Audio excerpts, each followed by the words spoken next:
Koji can swim in the sky, he can fly beneath the sea.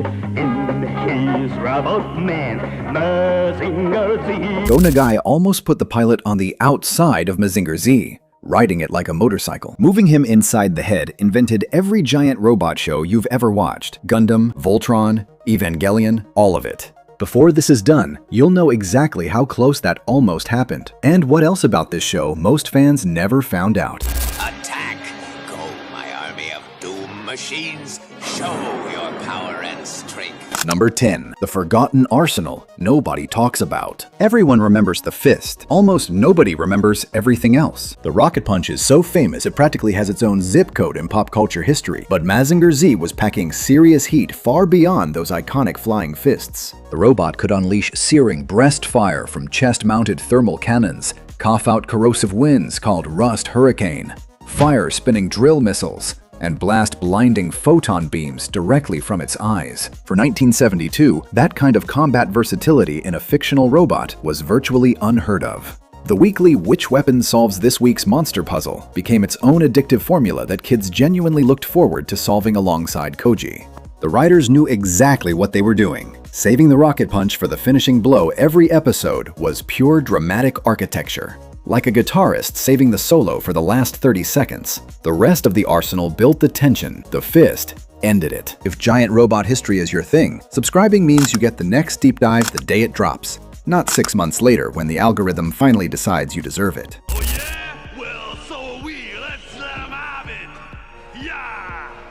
Number 9. The villain who built monsters from ancient ruins. Dr. Hell's army didn't come from a factory. It came from a civilization that was already dead. The big bad of Mazinger Z wasn't just some mad scientist rattling around a volcano lair. Dr. Hell was a brilliant, megalomaniacal genius whose world domination strategy was genuinely unsettling in its logic. His army of Kikaiju, mechanical beasts, sometimes called battle beasts in localization, were constructed using advanced technology excavated from the ruins of an ancient Mycenaean civilization buried beneath the Aegean Sea. That location mattered more than the show ever bothered to explain. The Aegean isn't generic fantasy territory. It's the cradle of Western civilization, the geography of actual Greek mythology, the ground beneath which real archaeologists have spent centuries excavating real history. Planting Dr. Hell's power source in that specific soil gave his threat a weight that a lab or a volcano could never provide. This wasn't science fiction technology. It was recovered history, weaponized. The backstory gave Dr. Hell a cold archaeological menace that separated him from cartoon villainy. He believed he deserved to rule the world precisely because he was the only one smart enough to find what was already there. It also quietly told kids something the show never said out loud. The past is dangerous, and some things buried underground probably should have stayed there.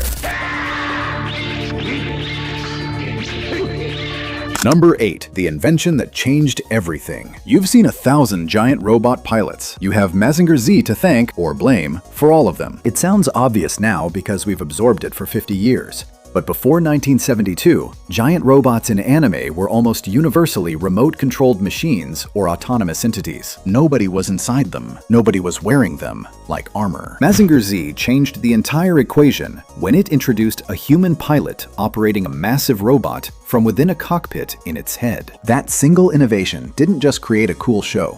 It created a genre template that Gundam, Voltron, Evangelion, Gurren Lagann, and Pacific Rim all owe a structural debt to. Every time you've watched a pilot strap in, count down, and launch, the DNA of Mazinger Z is running in the background. The idea wasn't an accident, and it wasn't inevitable. It was the specific creative decision of one specific man. And we'll get to exactly where that idea came from a little later. Spoiler, it's more mundane than you'd ever guess. That's you two-faced man, she-man, whatever you are. Number 7. Dr. Hell's two-faced general is still unsettling. Designing a villain who is literally two people at once? That's not character work. That's nightmare fuel. Baron Ashura, Dr. Hell's relentless chief general, had one of the most genuinely eerie character designs in early anime. Split precisely down the vertical midline, the left side was male, the right side was female. Different facial features, different coloring, one body. It wasn't played for laughs. The canonical explanation made it stranger. Baron Ashura was the result of Dr. Hell fusing two mummified bodies discovered in ancient ruins, a male priest and a female priestess from that same lost Mycenaean civilization. Two distinct identities, two sets of loyalties twisted into one servant. The result was a character whose visual wrongness communicated everything you needed to know about Dr. Hell's ethics before he said a single word. For kids in the 70s watching this on television, Baron Ashura was the kind of villain that lingered. Not because of the explosions or the screaming, because of the quiet, nagging feeling that something deeply unnatural was standing in front of Koji, and it had been standing there for 3,000 years.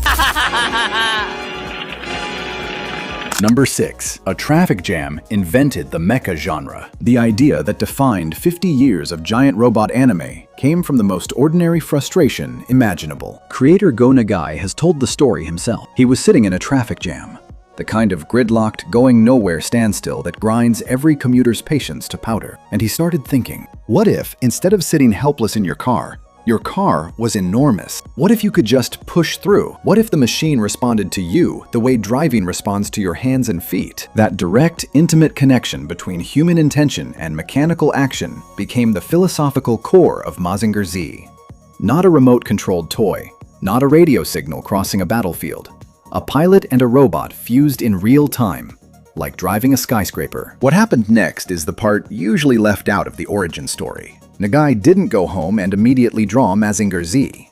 He went home and drew Energer Z, a motorcycle concept, a rider on top of a giant robot, the human outside the machine rather than inside it. The traffic jam gave him the idea of direct connection. It took one more revision to realize that the location of that connection was the whole point. The outside wasn't enough. It had to be the head. It's almost comically humble as an origin story for one of the most influential concepts in animation history. But creativity tends to work that way.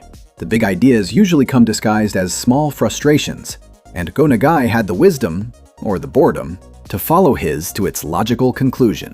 Oh, they sent a mechanical beast, huh?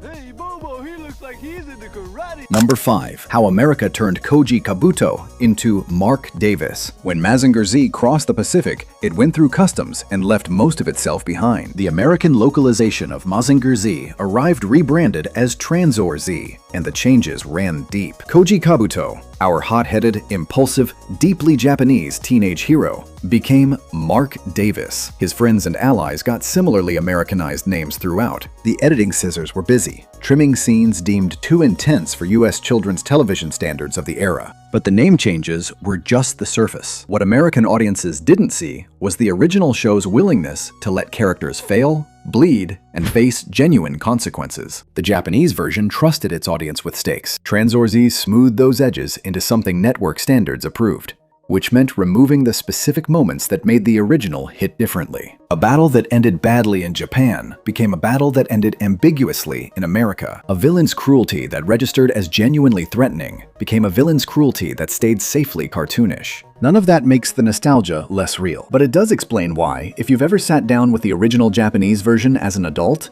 it hits completely differently. More weight, more edge, more of what Go Nagai actually intended. Can Transor Z be ready to stop the Doom Machine? Number 4. The manga was a different beast entirely. The TV show was the polished, broadcast-safe version. The manga Go Nagai wrote, considerably less polished. Go Nagai's original Mazinger Z manga ran concurrently with the anime. And if you only knew the television version, the source material could legitimately surprise you. Early manga chapters featured graphic content and mature themes that were significantly toned down or removed entirely for the TV adaptation. The broadcast version was family-friendly adventure. The manga carried a harder, darker edge that reflected Nagai's unfiltered creative instincts. This wasn't unusual for the era. The gap between manga source material and anime adaptation was often enormous in 1970s Japan, driven by broadcast standards, sponsor requirements, and the fundamentally different audiences each medium reached. The anime needed to sell toys to children. The manga had more latitude. What's interesting is that both versions succeeded wildly on their own terms. The TV show became a cultural institution. The manga became a collector's touchstone. Same robot, same creator, two genuinely different experiences. Which might explain why Mazinger Z has sustained passionate fandom across multiple generations and formats. Number 3. The hover pilder dock that launched 1,000 imitations. Before transformation sequences became anime religion, Mazinger Z did it first, and did it functionally. The hover pilder wasn't just a cool vehicle, it was the ignition key for Mazinger Z itself. Koji Kabuto would launch in this small, fast personal aircraft, arc it toward the standing robot, and physically dock it into the crown of Mazinger Z's head, the cockpit snapping into place as pilot and machine became one operational unit. The docking sequence was repeated every episode, and kids never tired of it. That ritual mattered narratively. It meant Mazinger Z was inert without Koji, not a weapon waiting to be aimed, but a partnership requiring a specific human to activate it. The robot needed him. That dynamic gave Koji genuine agency and genuine responsibility in a way that remote control heroes never quite achieved. Here's what the repetition actually did to an audience that watched it weekly. It created anticipation as a reliable emotional reward. Kids didn't just watch the docking sequence, they waited for it.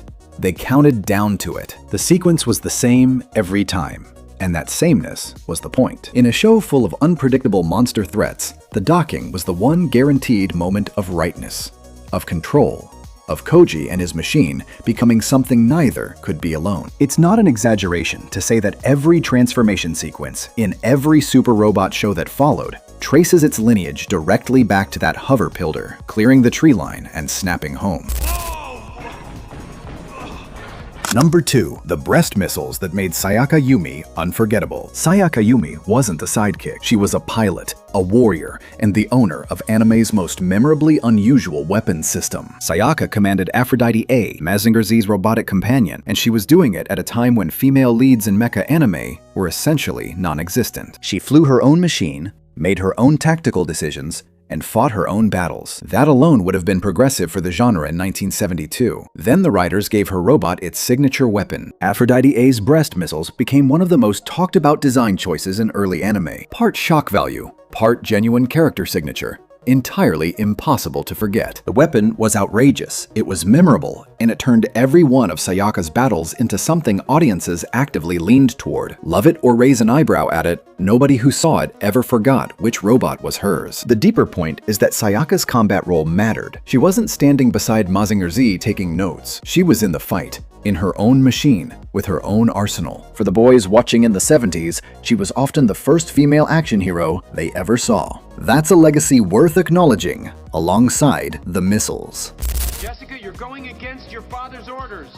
Number 1. The motorcycle that almost replaced everything you loved. The show you grew up with, the cockpit, the docking, the entire piloted robot genre almost never existed. Before Mazinger Z became Mazinger Z, Go Nagai was developing something called Energer Z. The concept was notably different from what aired. In this early version, the protagonist wouldn't pilot from inside the robot. He would ride it from the outside, like a motorcycle. The robot was essentially a giant mechanical mount, and the hero sat on top of it, driving it like an enormous two-wheeled vehicle. Then the concept evolved. Nagai moved the pilot inside, specifically inside the head. And that revision, moving from rider to internal cockpit, is the single decision that invented the piloted mecha genre as we know it. It's breathtaking how close the whole thing came to being something completely different. The traffic jam gave him the idea of direct human-machine connection. The motorcycle concept proved it was the location of that connection that mattered most. Putting Koji inside Mazinger Z's head meant the robot expressed the pilot's will from within, rather than responding to commands from without. That's not just an engineering difference, that's a philosophical one. And it's why the show felt, to every kid who watched it, like Koji wasn't driving a weapon. He was the weapon. Every cockpit scene in anime history, every launch command, every pilot who became the robot, it all starts here, with a revision on a concept that could have left the hero sitting on the outside, wind in his hair, and the whole genre's history completely unwritten. Bonus fact: the bittersweet ending nobody saw coming.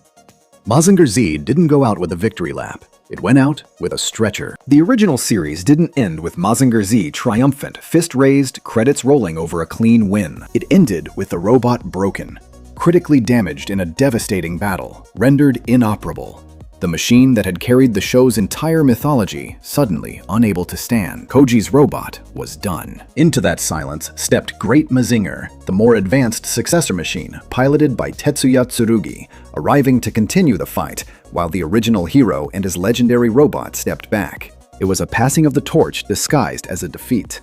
and it hit audiences with a melancholy that most Saturday morning cartoons never even attempted. For a show built on the fantasy of an unstoppable machine, the choice to let that machine be stoppable and have the story continue anyway was genuinely mature storytelling. Great Mazinger carried the legacy forward, but there's a reason nobody names their robot fan site after Tetsuya. Mazinger Z isn't just a show, it's a timestamp.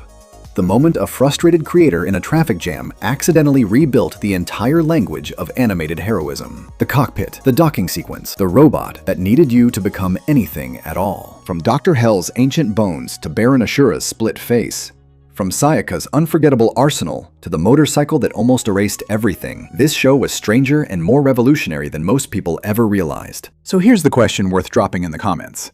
Which fact hit hardest? The traffic jam that built a genre? The Transor Z motorcycle that almost erased Koji's cockpit from history? Or something else entirely? Go Nagai saw a robot, where the rest of us saw gridlock. Rust Hurricane was always optional. The rocket punch was mandatory.